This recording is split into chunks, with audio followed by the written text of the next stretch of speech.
អំណាចបុណ្យរបស់ខ្ញុំនេះសូមអតិជូនដល់សកៈទេវរាជផងដល់ស្ដេចយមរាជផងដល់យមបាលផងឥឡូវមេតាខ្ញុំឈ្មោះកនេះ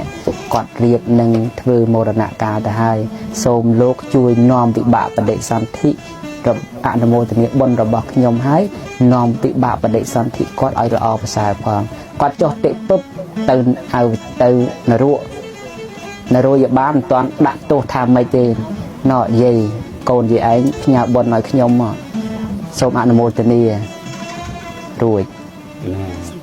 អញ្ចឹងណាអញ្ចឹងមិនចោលទេវតាមិនរួចទេពេលហ្នឹងមានផ្ដាំផ្ញើអញ្ចឹងវិញព្រោះគាត់លំបាកហើយគាត់កំពុងតែថេះតែថាហើយឲ្យកម្មដ្ឋានអីក៏ទៅអត់រួចដែរ